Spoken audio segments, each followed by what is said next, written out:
Waalaikumsalam. Allahumma sholli ala Sayyidina Muhammad wa ala ali Sayyidina Muhammad. Semoga Buya dan keluarga selalu dalam kelindungan Allah Subhanahu wa taala. Buya, mohon maaf saya bertanya ya.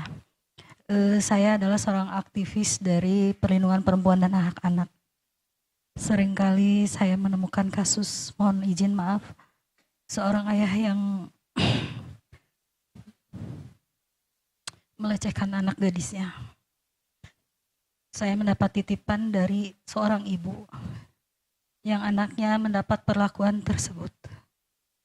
Apakah ayah dari anak tersebut masih mendapatkan hak perwalian ketika anak gadisnya akan menikah, sedangkan akhlaknya tidak baik terhadap anak tersebut? Demikian Buya. Wassalamualaikum warahmatullahi wabarakatuh. Waalaikumsalam warahmatullahi wabarakatuh. Jika ada seorang ayah semacam itu, ya mengumpulkan macam-macam sifat jelek, kebodohan, gila, seharusnya menjaga anaknya, memuliakan anaknya, malah dia melecehkan anaknya. Na'udzubillah. Dan hal yang semacam ini terjadi tidak serta-merta. Hampir rata-rata terjadi pada ayah yang dia tidak menjaga pandangannya. Liar, suka menonton hal-hal yang tidak pantas. Di YouTube, film-film yang tidak pantas. Mengumbar sehingga telah rusak mentalnya. Sehingga fantasinya itu terus urusan-urusan syahwatnya dan sebagainya. Sehingga sudah tidak pandang. Seorang anak pun bisa melihat ibunya dengan syahwat. Seorang ayah bisa melihat anaknya dengan syahwat. Na'udzubillah.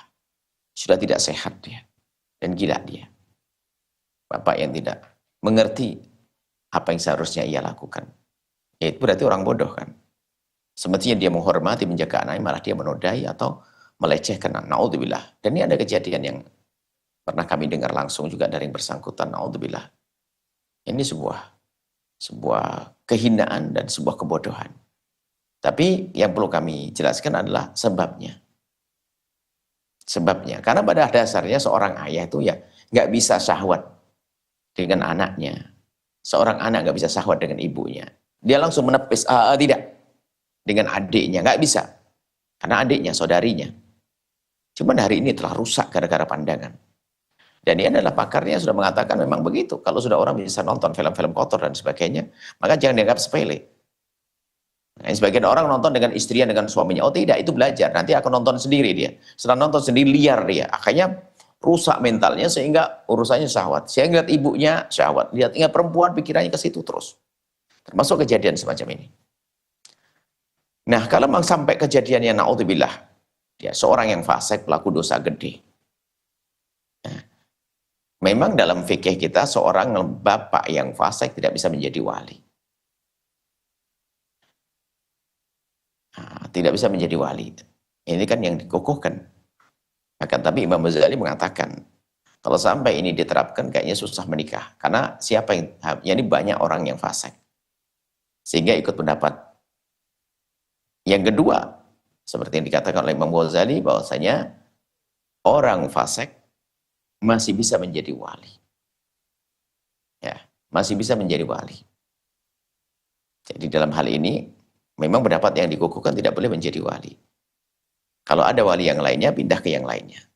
Nah, tapi sebagian mengatakan untuk menjadi wali masih boleh. Hanya nanti yang perlu dicermati adalah urusan dengan siapa dia menikahnya. Nah, harus dipilihkan, jangan sampai seorang bapak fasik menikahkan anaknya dengan asal orang. Yang jelas, untuk menjadi wali masih menjadikan sebab pernikahannya adalah sah, masih ada diizinkan. Tapi di sisi lain dari pertanyaan tersebut yang kami perlu peduli untuk sampaikan adalah seorang ayah, tolong sebagai seorang ayah yang benar. Tapi yang lebih perlu dicermati lagi adalah sebabnya orang kenapa kok sampai melecehkan anak gadisnya, melecehkan anak tirinya, menodai saudaranya, paman kepada ponakannya. Ini kegilaan semuanya, tapi sebabnya adalah tadi tontonan-tontonan yang tidak benar. Adapun masalah menjadi wali masih diperkenankan. Bahkan sampai Imam Ghazali mengatakan, kalau nanti orang fasik tidak boleh jadi wali, kayaknya nggak susah menikah pada akhirnya. Baik, jadi masih diizinkan pendapat yang kedua dalam madhab kita, orang-orang fasik semacam itu, ya, biarpun rata-rata kalau kita berbicara tentang syarat-syarat wali adalah tidak boleh orang yang fasik. Fasik adalah pelaku dosa bergede. Ya, kita tidak tahu tadi makna pelecehan itu kayak apa sih? Nah, pelecehannya seperti apa? Kalau mohon maaf, naudzubillah, menyentuh-nyentuh, meraba-raba dan sebagainya, ya sudah nggak benar akhlaknya. Nah, ya sudah itu akhlak yang baik. Bagaimana dengan anaknya? Naudzubillah. Dan kalau sudah sampai terjadi, mungkin dia seorang pezina atau itu fasik beneran, ya itu tadi yang dibahas. Kalau betul-betul fasik, maka tidak sah. Tidak boleh menjadi wali. Karena tidak boleh menjadi wali, kalau menjadi wali menjadi tidak dianggap. Tapi seperti yang dikatakan Imam Ghazali, kalau dilarang menjadi wali bisa menjadi repot urusan pernikahan. Membuka pintu halal jadi susah. Jadi kalau pendapat kedua boleh menjadi wali. Tapi ibu yang bertanya, yang lebih perlu untuk kita bahas bukan masalah perwaliannya.